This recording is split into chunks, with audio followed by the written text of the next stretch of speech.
মদ্যপ অবস্থায় গাড়ি চালিয়ে ৬ জনকে ধাক্কা দেওয়ার অভিযোগ উঠেছে কলকাতার নাট্য নির্মাতা সিদ্ধান্ত দাস ওরফে ভিক্টর বিরুদ্ধে। আহতদের মধ্যে একজন মারা গিয়েছেন। ৬ এপ্রিল সকাল ৯:৩০টার দিকে ঠাকুরপুকুর বাজারের কাছে DH রোডে সিদ্ধান্তের গাড়ি বেশ কয়েকজন পথচারীকে ধাক্কা দেয়। নিয়ন্ত্রণ হারিয়ে বাজারের মধ্যে ঢুকে যায় সিদ্ধান্তের গাড়ি। এই ঘটনায় গুরুতর আহত হন ৬ জন। তাদের মধ্যে ৪ জনকে স্থানীয় বেসরকারি একটি হাসপাতালে ভর্তি করানো হয়। বাকি ২ জনের অবস্থা আশঙ্কাজনক হওয়ায় স্থানান্তরিত করা হয় একটি বেসরকারি হাসপাতালে। গাড়িটির চালকের আসনে ছিলেন সিদ্ধান্ত।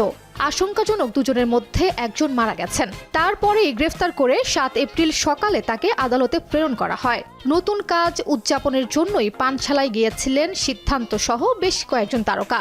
রাতভর মদ্যপানের পর সকালে আলাদা আলাদা দুটি গাড়িতে ফেরার পথে দুর্ঘটনা ঘটে। সিদ্ধান্তের গাড়িতে ছিলেন অভিনেত্রী রি এবং শ্রিয়া।